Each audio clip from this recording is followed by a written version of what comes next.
يا أيها الذين آمنوا كونوا قوامين بالقسط شهداء لله ولو على أنفسكم أو الوالدين والأقربين إن يكن غنيا أو فقيرا فالله أولى بهما فلا تتبعوا الهوى أن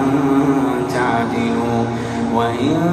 تلووا أو تعرضوا فإن الله كان بما تعملون خبيرا. يا أيها الذين آمنوا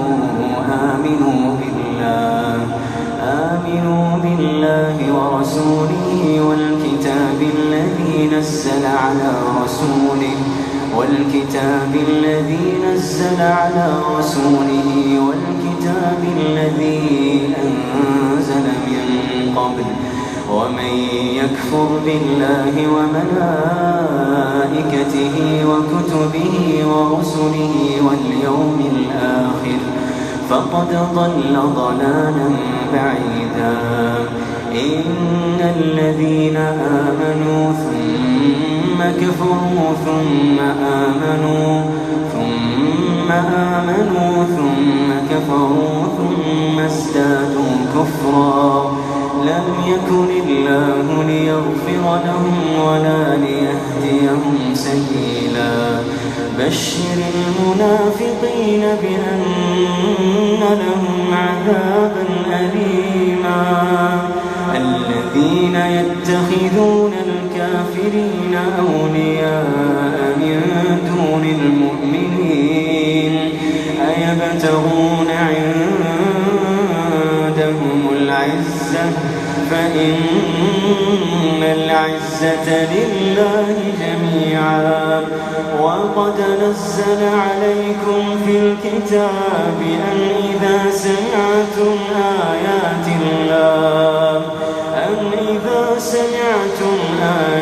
الله يكفر بها ويستهزأ بها فلا تقعدوا معهم حتى يخوضوا في حديث غيره إنكم إذا مثلهم إن الله جامع المنافقين والكافرين في جهنم جميعا. الذين يتربصون بكم فإن كان لكم فتح من الله قالوا ألم نكن معكم وإن كان للكافرين نصيب قالوا ألم نستحوذ عليكم ونمنعكم من المؤمنين فالله يحكم بينهم يوم القيامة ولن يجعل الله للكافرين على المؤمنين سبيلا.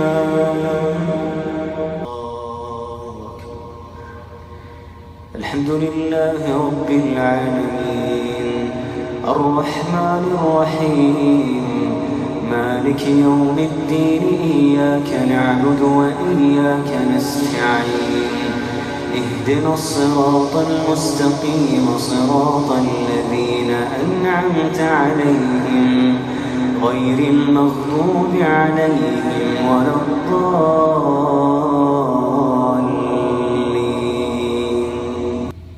إن المنافقين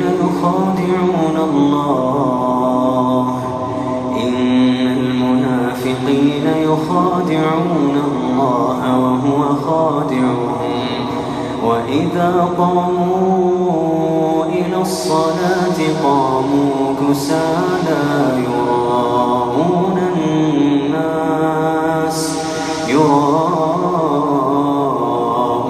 الناس ولا يذكرون الله إلا قليلا مذبذبين بين ذلك لا إله هؤلاء